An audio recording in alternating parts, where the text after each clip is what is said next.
নমস্কাৰ, মই যতীন্দ্ৰনাথ কৃষ্ণ দাস। স্বাস্থ্যই সম্পদ, দেহা থাকিলে বেহা। সুষম আহাৰ, সুন্দৰ সুস্থ জীৱন উপহাৰ। হয়, আপোনালোকে নিশ্চয় বুজি পাইছে। আজি মই কথা পাতিম স্বাস্থ্য বিষয়ক। স্বাস্থ্য বিষয়কৰ বহুতকেইটা দিশক সামৰি আজি কেইটামান কথা পাতিম যদিও কিন্তু বিশেষভাৱে থাকিব কেঞ্চাৰ ৰোগ। কেঞ্চাৰ ৰোগ ক'ৰ পৰা উৎপত্তি হয়, ইয়াৰ নিৰাময়ৰ উপায় কি, ইয়াৰ ভয়াৱহতা কিমান, সকলোবিলাক বিষয় এগৰাকী বিশেষজ্ঞ চিকিৎসকৰ পৰা পৰামৰ্শ লৈ আজিৰ এই ভিডিঅ'টো। মোৰ লগত আজি এগৰাকী কৰ্কট ৰোগ বিশেষজ্ঞ উপস্থিত আছে। তেখেতৰ পৰা জানিম সবিশেষ কথা। চাই থাকিব ভিডিঅ'টো আগলৈ। আজি স্বাস্থ্য বিষয়ক আলোকপাত এই অনুষ্ঠানটিৰ যোগেদি আমি সমস্ত সমাজৰ প্ৰত্যেকগৰাকী ৰোগীয়া ব্যক্তিৰ সুস্থ জীৱনৰ কামনা কৰি আজিৰ অনুষ্ঠানলৈ আগবাঢ়িছোঁ। আপোনালোকৰ সমৰ্থন সঁহাৰি আমি আন্তৰিকতাৰে কামনা কৰিছোঁ। আহক তেন্তে আজিৰ স্বাস্থ্য বিষয়ক আলোকপাতত মোৰ লগত যি অতিথি কৰ্কট ৰোগ বিশেষজ্ঞ চিকিৎসক, তেওঁৰ সৈতে চিনাকি হৈছোঁ। প্ৰথমতে স্বাগতম জনাইছোঁ আমাৰ অনুষ্ঠানলৈ।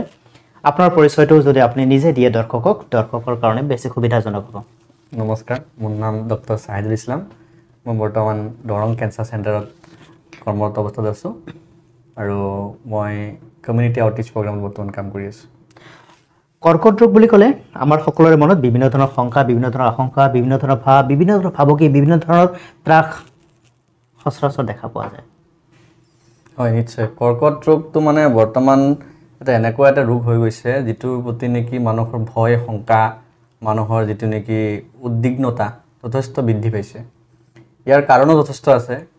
হয়তো কৰ্কট ৰোগৰ যিটো ট্ৰিটমেণ্ট ছিষ্টেম বা যিটো বেমাৰী যিটো ছাফাৰিং ছিষ্টেম, সেইটো কাৰণে হ'ব পাৰে যে মানুহে সেইটো বিষয়ত হয়তো কথা পাতিব খোজে বা কথা পাতিও বহুতে ভয়ো খায়। এইটো এটা মানে কমপ্লেক্স বস্তু হয়, কাৰণ ট্ৰিটমেণ্টটো বেলেগ বেমাৰতকৈ অকণমান সুকীয়া আৰু এইটো বেমাৰৰ যিটো ছাকচেছ ৰেট সেইটো যথেষ্ট কম। আমি যিটো মানে প্ৰগন'চিছ বুলি কওঁ বিশেষতে বিজ্ঞানৰ ভাষাত, মেডিকেল ভাষাত, যে এজন বেমাৰীক ট্ৰিটমেণ্ট কৰাৰ পিছত মানুহজন কিমান দূৰ সুস্থ হ'ব, কিমান দিন বাচি থাকিব, বিভিন্ন বেমাৰৰ বেলেগ বেলেগ থাকে। HIV/AIDS বেমাৰৰ বেলেগ থাকিব, মেলেৰিয়াৰ কাৰণে বেলেগ থাকে, বেলেগ বেলেগ বেমাৰৰ যেনেকৈ বেলেগ বেলেগ থাকে। কিন্তু কেঞ্চাৰ বেমাৰৰ ক্ষেত্ৰত কি হয় যে এজন মানুহক ট্ৰিটমেণ্ট কৰাৰ পিছত মানুহজনৰ আয়ু বা মানুহজনৰ ছাৰ্ভাইভেল ৰেট, মানুহজনৰ ছাফাৰিং কিমান দূৰ কমিব, সেইটো কিন্তু এটা মানে ডাউটফুল কুৱেশ্যন হয়। আৰু লগতে মানুহজন পুনৰ যে আগৰ দৰে সুস্থ হ'ব এই কথাটো কোনো মানে কনফাৰ্মলি ক'ব নোৱাৰে। বা কেঞ্চাৰ বেমাৰ যে আকৌ নহ'ব মানুহজনৰ যদি আকৌ যে কেঞ্চাৰ বেমাৰটো নাপাব, ৰিলেপ্স নহ'ব, এই বস্তুটো কিন্তু কোনো কনফাৰ্মেটৰি ক'ব নোৱাৰে। বৰ্তমান সময়ত ভাৰত তথা বিশ্বৰ যদি আমি সমীক্ষাত্মক এটি দিশ চাওঁ, তেনেহ'লে কৰ্কট ৰোগীৰ ৰেট কিমান? যদি গোটেই বিশ্বৰ কথা আপুনি ক'বলৈ যায় তেনেহ'লে কেঞ্চাৰ বেমাৰৰ বা বেমাৰীৰ সংখ্যা 2022 চন মতে 2 কোটি, প্ৰত্যেক বছৰে আমি 2 কোটি কেঞ্চাৰ বেমাৰী পাই আছোঁ। যদি আপুনি ভাৰতৰ কথা ক'বলৈ যায় প্ৰায় 2 লাখ 2.5 লাখ পেচেণ্ট আমি প্ৰত্যেক বছৰে পাওঁ। এতিয়া যদি অসমৰ কথা জানিব বিচাৰোঁ, অসমত সেইটো ৰেট কম, কিন্তু ভাৰতবৰ্ষত আপুনি ক'বলৈ গ'লে বিশ্বৰ ভিতৰত 3য় সৰ্বাধিক কেঞ্চাৰ হোৱা দেশ হয়। প্ৰথমত আমাৰ চাইনা আছে, তাৰপিছত আমেৰিকা ডেভেলপ কাণ্ট্ৰি হিচাপে বা তেওঁলোকৰ যিটো পপুলেশ্যন আছে সেইটো হিচাপত কিন্তু কেঞ্চাৰ বেমাৰী বহুত বেছি। অসমতো আমাৰ আছে, যথেষ্টখিনি কেঞ্চাৰ বেমাৰী আছে, সেই হিচাপত ক'ব গ'লে কিন্তু ইমান বেছি নাই। 200তকৈ অধিক কৰ্কট ৰোগ হোৱাৰ সম্ভাৱনা থাকে বা কৰ্কট ৰোগ আছে। তাৰ ভিতৰত সাধাৰণভাৱে যিখিনি কমন কৰ্কট ৰোগ কাক কোন কেইটাক ল'ব পাৰি? এতিয়া কৰ্কট ৰোগ আপুনি যিহেতু কৈছে 200তকৈ বেছি কৰ্কট ৰোগ হয়। কৰ্কট ৰোগৰ সংখ্যা মানুহৰ গাত যিকোনো শৰীৰৰ যিকোনো অংশতে কৰ্কট ৰোগ হয়, কৰ্কট ৰোগ হোৱা কোনো স্পেচিফিক জেগা নাথাকে। কিন্তু কি হয়, বিশেষকৈ যদি চাব যাওঁ 3টা কেঞ্চাৰ আমি বেছিকৈ পাওঁ। 3টা কেঞ্চাৰ বা কৰ্কট ৰোগী বেমাৰ আমি বেছিকৈ পাওঁ, যেনে অৰেল কেঞ্চাৰ, ব্ৰেষ্ট কেঞ্চাৰ আৰু চাৰ্ভাইকেল কেঞ্চাৰ। ব্ৰেষ্ট কেঞ্চাৰ হৈছে পৃথিৱীৰ আটাইতকৈ বেছি হোৱা কেঞ্চাৰ। তাৰপিছত হ'ল চাৰ্ভাইকেল কেঞ্চাৰ। চাৰ্ভাইকেল জৰায়ুৰ মুখৰ যিটো এৰিয়া তাক আমি চাৰ্ভিক্স বুলি কওঁ। তো চাৰ্ভাইকেল কেঞ্চাৰটো 2য় সৰ্বাধিক হোৱা কেঞ্চাৰ। আৰু 3য়ত আছে আমাৰ অৰেল কেঞ্চাৰ। অৰেল কেঞ্চাৰ মুখৰ বা ডিঙিৰ কেঞ্চাৰ আমি অৰেল কেঞ্চাৰ। তো আজি স্যাৰ আমি বিশেষ এটি অধ্যায়ত যদি আমি কেৱল অৰেল কেঞ্চাৰৰ ওপৰত কথা পাতোঁ, তেনেহ'লে কোনটো বিষয়ক আমি দৃষ্টিপাত কৰিম? অৰেল কেঞ্চাৰত আপুনি বহুতখিনি ক'বলগীয়া থাকে। অৰেল কেঞ্চাৰ কিয় হয়, কেনেকৈ হয়, হ'লে কি কি চিমটমছ দেখা পায় মানুহজনে, কাৰণ এইটো কেঞ্চাৰ মানুহজনে নিজে গম পায়। কেঞ্চাৰটো হ'লে বা কেঞ্চাৰৰ লক্ষণবিলাক মানুহজন নিজে মানে মানে গম পায় আৰু আগতীয়াকৈ। এটা পাৰ্ট যদি আমি আজি আমাৰ দৰ্শকৰ কাৰণে যিসকল এই স্বাস্থ্য বিষয়ক আলোকপাতত বৰ্তমান জড়িত হৈ আছে আমাৰ লগত, তেওঁলোকক যদি আমি জনাবলৈ দিওঁ যে কৰ্কট ৰোগ যিটো আমাৰ অৰেল কেঞ্চাৰ হয়, অৰেল কেঞ্চাৰৰ প্ৰথম উৎসবিলাক কি আৰু কেনেধৰণে সি স্প্ৰেড হৈ যায়? অৰেল কেঞ্চাৰ মানে মুখৰ ভিতৰত যিখিনি আমাৰ জেগা আছে, জিভা, তালু, বাকাল কেভিটি, ফ্ল'ৰ, মুখৰ যিটো ফ্ল'ৰ বা আপোনাৰ ফেৰিংছ যিখিনি আছে, ডিঙিৰ পৰা এইখিনিৰ পৰা মুখৰ ভিতৰত যিখিনি আমাৰ অংশ আছে তাকে অৰেল কেঞ্চাৰ, সেইখিনি অংশ যদি কেঞ্চাৰ হৈছে তাকে আমি অৰেল কেঞ্চাৰ বুলি কওঁ। তো অৰেল কেঞ্চাৰৰ আপুনি যদি ৰিস্ক ফেক্টৰ মানে কোনবিলাক কাৰণে অৰেল কেঞ্চাৰ হয়, কি কাৰণত হয় মানে, তো সেইটো যদি চাব যাওঁ 90% অৰেল কেঞ্চাৰৰ যিটো মেইন কাৰক হৈছে সেইটো হৈছে আপোনাৰ ধঁপাজাতীয় সামগ্ৰীৰ ব্যৱহাৰ। যদি কোনোবাই ধঁপাজাতীয় সামগ্ৰী যেনে বিড়ি, পাণ, তামোল, জৰ্দা, চাধা যদি কোনোবাই সেৱন কৰিছে, আমাৰ হস্পিটেলতো আপুনি যদি ৰোগীবিলাকৰ লগত কথা পাতে তেতিয়াহ'লে গম পাব যে তেওঁলোকে ধঁপাত সেৱন কৰিছিলে আৰু ধঁপাত সেৱন কৰাৰ ফলতে তেওঁৰ এইটো বেমাৰ হ'ল বুলি তেওঁলোকে নিজে স্বীকাৰ কৰে। তো মেইন ৰিজন 90% কেঞ্চাৰ, অৰেল কেঞ্চাৰৰ মেইন ৰিজনটো হৈছে আপোনাৰ এই ধঁপাতজাতীয় সামগ্ৰীৰ ব্যৱহাৰ। তাৰপিছত যদি চাব যায় আপুনি আৰু কিছুমান মানে তাত ফেক্টৰ থাকে, যেনে এলকহল কনজাম্পশ্যনটো থাকে, বেড হেবিট কিছুমান থাকে মানুহৰ, যে মানুহ মানে অৰেল হাইজিন যিটো মেইনটেইন নকৰে, মানে মুখখনৰ চব বস্তু আমি চাফাকৈ ৰাখিব লাগে, পৰিচ্ছন্নতা মেইনটেইন কৰিব লাগে, বহুতে এইটো নকৰে, ব্ৰাছ নকৰে কিছুমান মানুহে দাঁত বা মুখৰ বিভিন্ন অংশ আছে চাফা নকৰে। তো এই হাইজিনটো মেইনটেইন নোহোৱাৰ কাৰণেও হয়। কিছুমান ভাইৰাছ আছে, ভাইৰাছৰ কাৰণেও অৰেল কেঞ্চাৰ হয়। লগতে আজিকালিতো মই এটা বস্তু বিশেষকৈ দেখা পাই আছোঁ যে কিছুমান মানুহে দাঁতৰ বা মুখৰ ট্ৰিটমেণ্ট মানে ডক্টৰ তাত নগৈ কিছুমান মানে বজাৰত বা তেনেকুৱা জেগাত ট্ৰিটমেণ্ট লয়, যাৰ কাৰণে ইনফেকশ্যন, জৰা ফুকা মানে কিছুমানে মানে কি হয় কুৱেক বুলি কয়, যিটো আমি চাৰ্টিফিকেট নাই, কিছুমান মানুহ আছে ট্ৰিটমেণ্ট কৰি আছে, তেওঁলোকৰ তাত তেওঁলোকে ট্ৰিটমেণ্ট লয়।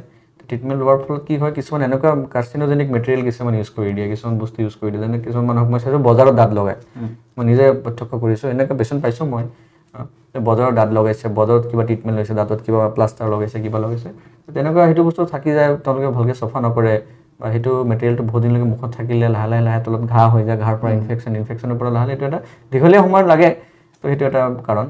তদুপৰি বয়স এটা কাৰণ থাকে মানুহৰ, বয়স যিমানে বাঢ়ি যায় কেঞ্চাৰ বেমাৰ হোৱাৰ প্ৰৱণতাটো বেছি বাঢ়ি যায়। ইমিউনিটি বুলি এটা বস্তু আছে, মানুহৰ যিটো নেকি বেমাৰ প্ৰতিৰোধ কৰিব পৰা ক্ষমতা, এই ক্ষমতাটো মানুহৰ কম থাকিলে তেনেহ'লেও মানে ফাইট দিয়াত অলপ অসুবিধা হৈ যায়। কেঞ্চাৰ ইজ এবাউট ফাইট, কিমান ফাইট দি আছে, তেওঁৰ শাৰীৰিক সক্ষমতাৰ ওপৰত নিৰ্ভৰ কৰে। আমি যদি এতিয়া কথাটো জানিব বিচাৰোঁ ভালদৰে, যেনেকুৱা ধঁপাতজাতীয় সামগ্ৰী খালে বা সেৱন কৰিলে আমাৰ অৰেল কেঞ্চাৰৰ বিভিন্ন দিশবিলাক আমি দেখা পাওঁ। এতিয়া কথাটো হৈছে যে এই যে ধঁপাতজাতীয় সামগ্ৰীৰ প্ৰতি মানুহৰ আকৰ্ষণ বা টক্সিক জাতীয় পদাৰ্থৰ প্ৰতি মানুহৰ যিটো আকৰ্ষণ, এই আকৰ্ষণটো প্ৰতি কেনেদৰে নিজক তেওঁ কণ্ট্ৰল কৰিব, নিয়ন্ত্ৰণ কৰিব, এনেধৰণৰ কিবা ব্যৱস্থা আছে নেকি মেডিকেল? নিশ্চয় আছে, এইটো অলপ কাউন্সিলিঙৰ দৰকাৰ হয় মানুহজনৰ।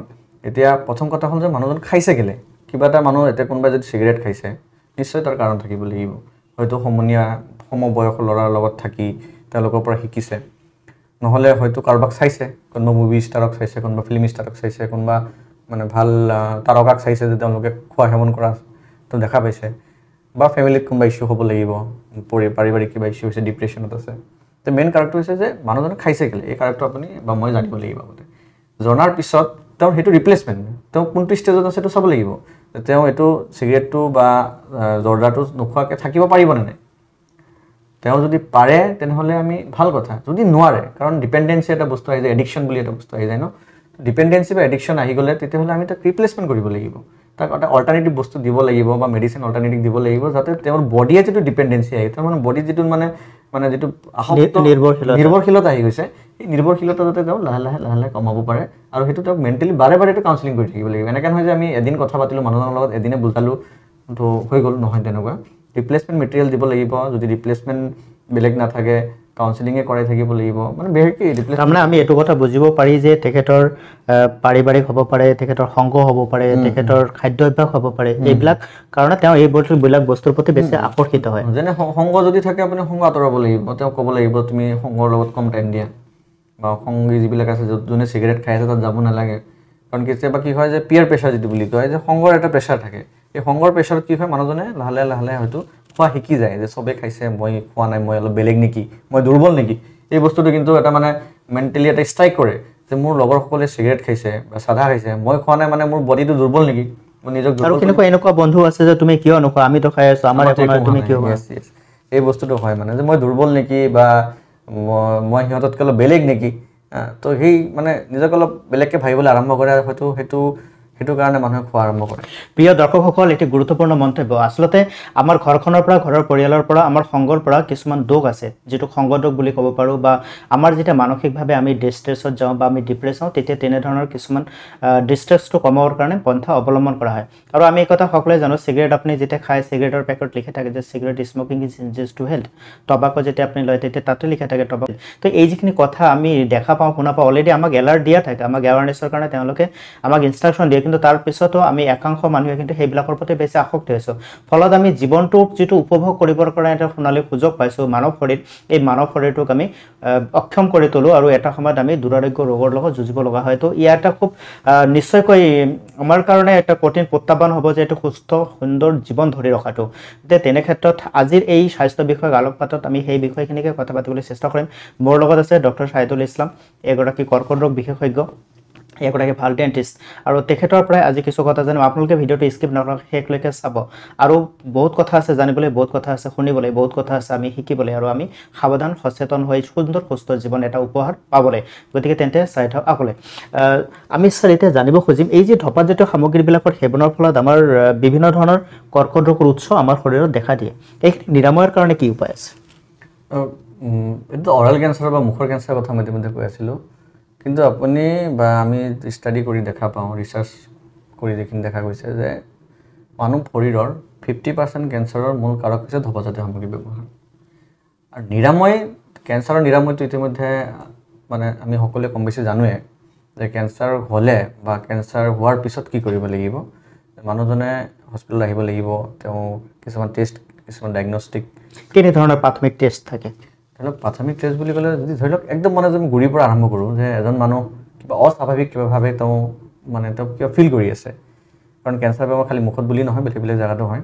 তো মানুহজনে যদি কিবা অস্বাভাৱিক ফিল কৰিছে, অনুভৱ কৰিছে, তেওঁ আগতে কেঞ্চাৰ স্পেচিয়েলিষ্ট তাত নাযায়, তো ওচৰত যিজন ডক্টৰ আছে, ওচৰত তেওঁৰ হস্পিটেল হওক বা নিজৰ পাৰ্চনেল কিছুমান প্ৰাথমিক স্বাস্থ্য কেন্দ্ৰ, য'তেই হওক, আৰু তেওঁ তাত যাওক, পৰীক্ষা নিৰীক্ষাখিনি কৰক।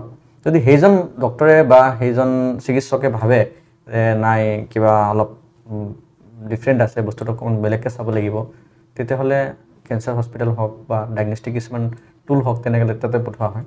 তাতে আপুনি টেষ্টখিনি কৰক, ব্লাডৰ যিখিনি হওক, ব্লাডৰ কৰিলে কিছুমান আপোনাৰ ইমেজিং ছিষ্টেম আছে, যেনে আপোনাৰ MRI, CT স্কেন, এইবিলাক কৰি লওক। কৰাৰ পিছত যদি বায়পচি দৰকাৰ হয়, সেইখিনি চোৱাৰ পিছত নিশ্চয়ভাৱে যদি বায়পচি দৰকাৰ হয়, বায়পচি কৰক। বায়পচি কৰাৰ পিছত কিন্তু বস্তুটো পটপটকৈ আহি যায়, নেগেটিভ আৰু পজিটিভ। নেগেটিভ আৰু পজিটিভ। তো বায়পচি হ'ল মেইন, কিন্তু বায়পচিৰ আগত কিছুমান প্ৰচিডিউৰ আছে, সেইখিনি কৰি ল'ব লাগে। তাৰপিছত ট্ৰিটমেণ্টটো মানে বেলেগ বেলেগ কেছত বেলেগ বেলেগ হয়। বহুত সময় কি হয়, যেতিয়া মই যাম ক'ৰবাত টেষ্ট এটা কৰিম, মোৰ খৰচ এটা আহিব, তেনে ক্ষেত্ৰত বহুত মানুহ প্ৰাথমিকভাৱে যিখিনি পৰীক্ষা নিৰীক্ষা কৰাব লাগে সেইখিনি নকৰায়। তেনেকুৱাতে কেনেকুৱা খৰচ আহে? আপুনি খৰচ, এতিয়া বিভিন্ন টেষ্টৰ বিভিন্ন খৰচ। এতিয়া MRI এটা কৰিব গ'লে 3000ৰ পৰা ধৰি লওক 3000ৰ পৰা আৰম্ভ হয়। 3000ৰ পৰা 2500, 3000 পৰা আৰম্ভ হয়, 7,000, 8,000, 10,000লৈকে যায়। CT স্কেনৰো ছেইম তেনেকৈ 2000, 1500, 2000 পৰা আৰম্ভ হৈ কিনে ওপৰলৈ যায় বাৰু। বাকী বায়পচি ডিপেণ্ড কৰে কোনটো জেগাৰ পৰা আমি বায়পচি কৰিম। বায়পচি সেইটো জেগাৰ মানে বায়পচি চাৰ্জটো বেছি নহয়, নৰ্মেল বায়পচি এটা কৰিলে ধৰি লওক 2000 মান টকা খৰচ হয়। বাকী এতিয়া যদি কিবা CT গাইডেড কৰিব লাগে, আল্ট্ৰাচাউণ্ড গাইডেড কৰিব লাগে, তেতিয়াহ'লে অকণমান বেছি যায়, বস্তুটো অলপ খৰচা হয় বাৰু, সেইটো বায়পচিৰ কাৰণে। বাকী ব্লাড টেষ্ট নৰ্মেল। এজন মানুহক যদি এতিয়া মোক যদি ক'ব খোজে যে এজন মানুহৰ কেঞ্চাৰ ধৰিব লাগে, মই ভাবোঁ 20,000 পৰা 25,000তকৈ বেছি পইচা খৰচা নহয়। মানে যদি আপুনি পেট স্কেন কৰে, যিটো নেকি বৰ্তমান লেটেষ্ট আমাৰ টেকন'লজি ইউজ হৈ আছে, সেইটো 25,000 টকা খৰচ হয়। বাকী বায়পচি চায়পচিবিলাকত মিলাই কিনে গোটেই মিলি কিনে আপোনাৰ 5-6,000, 8,000 টকা এটা খৰচ হ'ব। মানে আমি যেতিয়া কেঞ্চাৰৰ উৎস যদি মুখত, ডিঙিত অথবা আমাৰ মানে মুখমণ্ডলৰ যিকোনো এটা ঠাইত যদি আমি অনুভৱ কৰোঁ, কেনেধৰণৰ চিমটম দেখা পোৱা যায়? মুখৰ বা ডিঙিৰ কেঞ্চাৰ চিমটমছ মই কৈছোঁ তুমি যে মানুহখিনিয়ে গমেই পায়। প্ৰথম চিমটমছটো পেইন, মানুহজনে বিষ অনুভৱ কৰিব, বা কোনোবা জেগাত টেমুনা এটাৰ সৃষ্টি হ'ব, সৰু বা ডাঙৰ যিয়ে টেমুনা নহওক কিয়, টেমুনাৰ সৃষ্টি হ'ব, বিষ অনুভৱ কৰিব। মানুহজনৰ হয়তো কোনোবা জেগাৰ দাঁত হিলি যাব, মুখৰ কোনোবা জেগা একদম বেছি নৰম হৈ যাব, ডেলিকেট হৈ যাব, ব্লিডিং হ'ব, তেজ ওলাব পাৰে। মানুহজন খাদ্য খাওঁতে, চুবাওঁতে অসুবিধা পাব পাৰে, বা গিলোতে অসুবিধা পাব পাৰে, যে গিলিব নোৱাৰে, মুখেদি খাদ্যটো আকৌ ঘূৰি আহে, তো বা মুখৰ গোন্ধ বেছিকৈ ওলাই, দুৰ্গন্ধ বেছিকৈ পাই আছে, মুখখন মেলিব পৰা নাই মানুহজনে, মানে স্বাভাৱিক কাম যিবিলাক আমি কৰি থাকোঁ সেইখিনি যদি বাধা পাই আছে তেওঁ তেনেহ'লে কিন্তু অতি সোনকালে তেওঁ মেডিকেল এটেনশ্যন দিব লাগিব। এগৰাকী চিকিৎসকৰ লগত পৰামৰ্শ লোৱাটো অতিকৈ আৱশ্যক।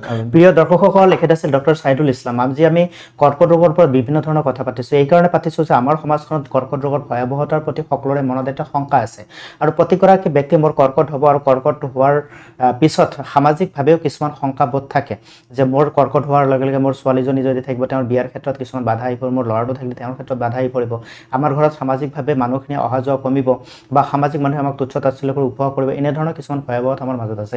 এইখিনিক আঁতৰাই কেনেদৰে তেওঁ এগৰাকী ষষ্ঠম যোদ্ধা হিচাপে আগবাঢ়ি আহিব নিজৰ শৰীৰটোক সুস্থ ৰাখিবৰ কাৰণে, কৰ্কট ৰোগ নিৰাময় মুক্ত এটি জীৱন পাবৰ কাৰণে? কৰ্কট ৰোগীৰ এজনৰ মানে মই ভাবোঁ কেৱল মেডিকেল দিশৰ পৰাই নহয়, তো বিভিন্ন দিশৰ পৰা যুদ্ধ এটা মানে যুঁজি থাকিব লাগে।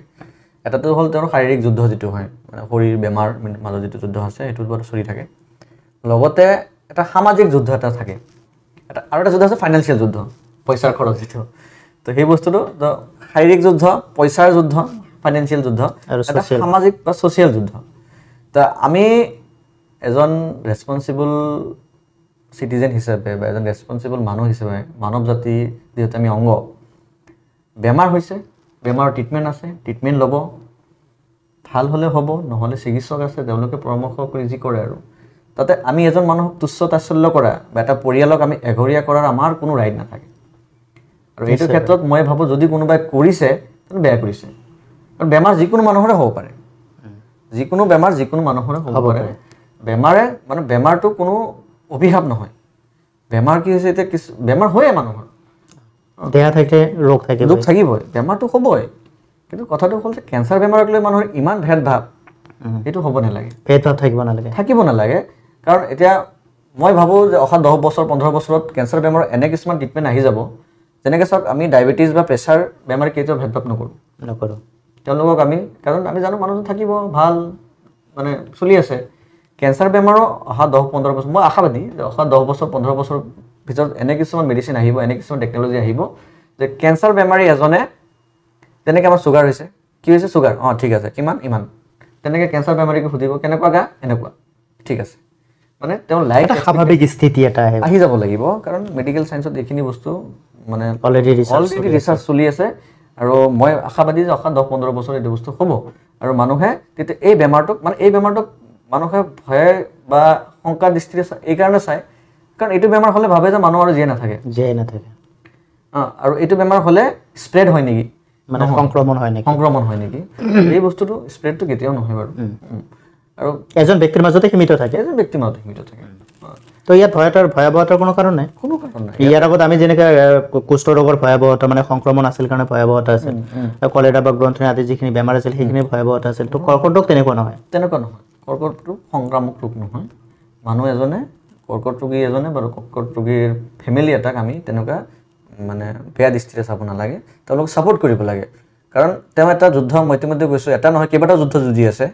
ফাইনেন্সিয়েল যুদ্ধ হ'ব পাৰে, তেওঁৰ শাৰীৰিক যুদ্ধ হ'ব পাৰে, আৰু আৰ্থিক যুদ্ধ যিটো মানে, তো সেইটো হোৱাই থাকে। সেইটো সময়ত যদি আমি তেওঁৰ ওপৰত আৰু অলপ টাফ টাইম দিবলৈ আৰম্ভ কৰোঁ, আৰু অলপ মানে কষ্টকৰ সময় দিবলৈ আৰম্ভ কৰোঁ, তেনেহ'লে মানুহজন ষ্ট্ৰীম লাইনৰ পৰা আউট হৈ যায়, মানে তেওঁ গোটেইখিনি মানে নিজকে ডিপ্ৰেশ্যনত গুচি যায়, আৰু তেওঁ মানে চিকিৎসাটোও ভালকৈ কৰিব নোখোজে বহুত মানুহে।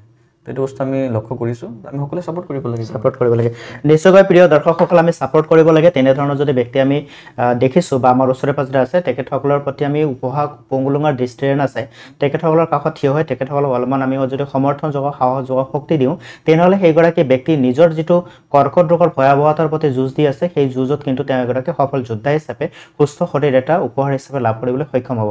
আজি মোৰ সৈতে আছিল ডক্টৰ ছাইদুল ইছলাম। আজি আমি প্ৰথম খণ্ড অৰাল কেঞ্চাৰৰ ওপৰত কিছু কথা আলোচনা কৰিছোঁ। তেখেতে সুন্দৰকৈ আপোনালোকক কথাখিনি বুজাই দিছে, আপোনালোকে কথাখিনি মানিব। সদৌ শেষত ছাৰ, আজিৰ এই খণ্ডত আমি বেছি দীঘলীয়া কৰিব নোৱাৰিম।